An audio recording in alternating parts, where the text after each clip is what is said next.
Pharaoh Servant, it's not the best set around. As such, there were a lot to pick from in regards to its worst card, in which I asked you all in the Janjo community for your opinion. I'm following my reasoning that I shared in previous top 10 worst videos, so hopefully I can express my rage in a reasonable manner. Or not, let's find out. Number 10 for me typically goes to the weakest vanilla, and for Servant that would be Science Soldier. While there are other weak monsters such as Souls of the Forgotten, Soldier just barely loses an attack. Now I know what you're all thinking, wait, what about Thousand Eyes Idol? Yes, that bloke has the lowest stats in the entire game. Though Idol was taken from the manga, whose main purpose is to be fusion material for Thousand Eyes Restrict. For that matter, I wouldn't be surprised if it followed the manga's alignment system for being an illusion monster to potentially deal with enemy threats with a paralyzing effect in lieu of its low stats. Now, that's simply speculation, but the point being is that Science Soldier has no primary function or reason for existing aside from being the weakest in its class. It's a case of drawing the shortest straw, all things considered, and thus the number 10 spot is just a matter of science. In similar regards, number 9 is Spikebot. Servant is chock full of suboptimal vanilla tribute monsters like Flame Champion and Seal Ogre Grotto number 2. Yet this mechanical soldier, like Science Soldier, is the worst of his kin.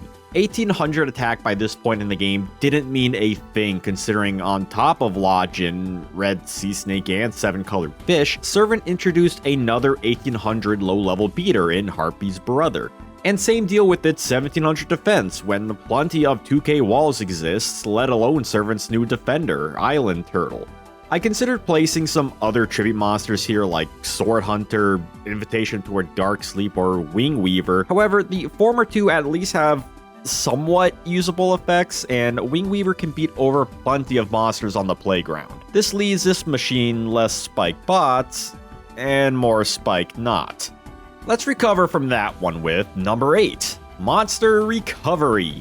Man, what a weird card this quick play spell is. You return a monster from the field back to your hand, then shuffle your hand into the deck and redraw the amount sent. It's like Reload, but costs a monster, which could potentially benefit given the board and hand state. Plus, the draws do technically add 1 given the return monster, but I don't know, I just dislike recovery. This might just be my hot take, so let me explain myself here.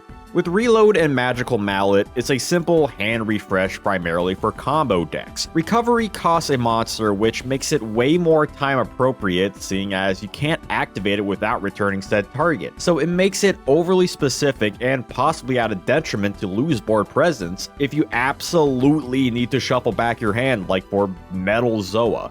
If you want to protect the one monster, then you need to reload your entire hand. Just because you can find a reason for just about any card on this list, that doesn't make it any better for technicality points. So let me know what you all think about Monster Recovery.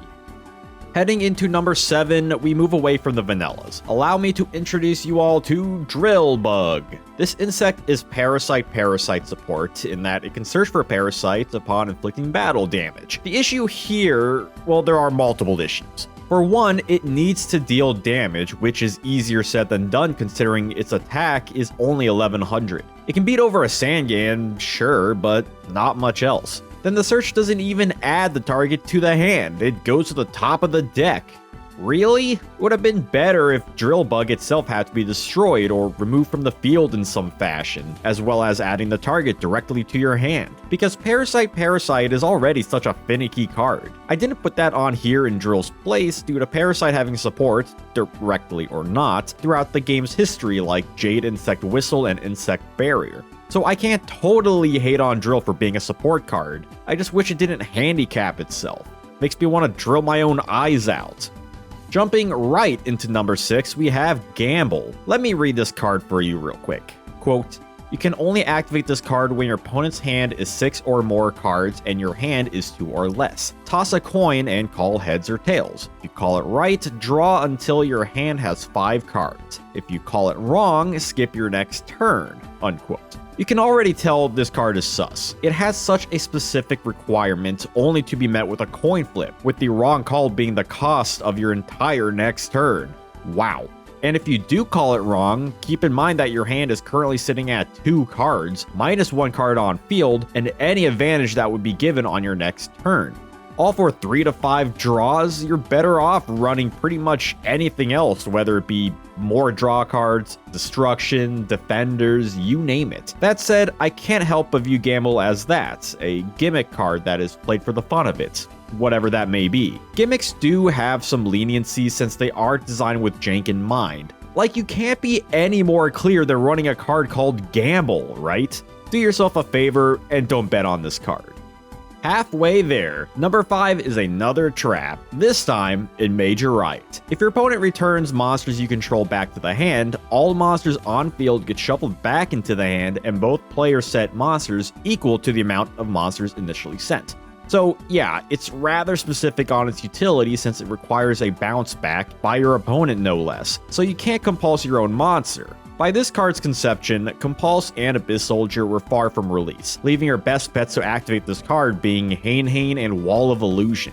And let's say you get its effect off. Well, then your opponent may gain benefits from this too, if the new monsters are flips or stronger beaters. And you don't get information on the opposing sets either, though I would be amiss if I didn't think this card could potentially see play one day if the right decks align. But as of 2024, I don't see what the big fuss is about.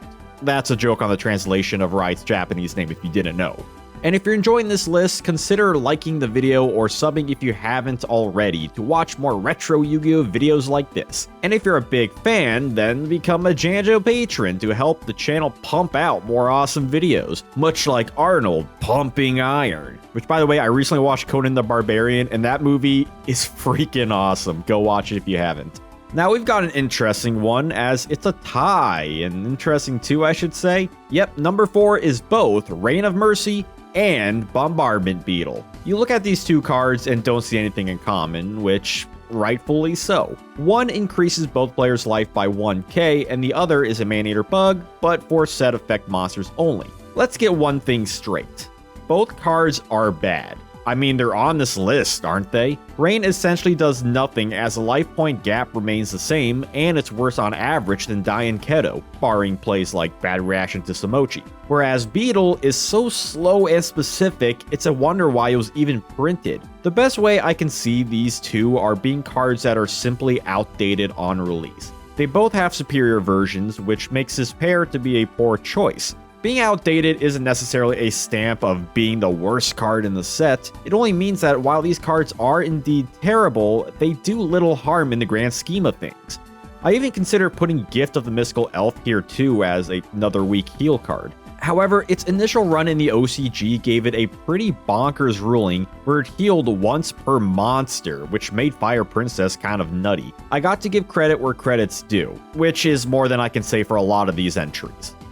Moving on to number 3, we have, yes, more traps. Servant was filled with the pink cards, and not all were created equal. Here we have, not quite a tie, rather a pair of cards in Gust and Driving Snow. These traps are two sides of the same coin, where, depending on the back row card destroyed, they can pop an additional back row card. So what we have here is an MST that needs a hyper-specific requirement just to activate. Not only does the destruction need to be a specific card type, but it also needs to be controlled by your opponents, meaning no heavy storm combos. Cards that you have no true ownership over is just plain bad, because otherwise they just sit on the field, taking up slots that could be any better form of removal like the aforementioned MST or the new card in Servant, Dust Tornado. At the very least, they don't give you a disadvantage once the effect pops off, so I could see a universe where you would side these in depending on the matchup, which is asking across the multiverse. But let's be real here,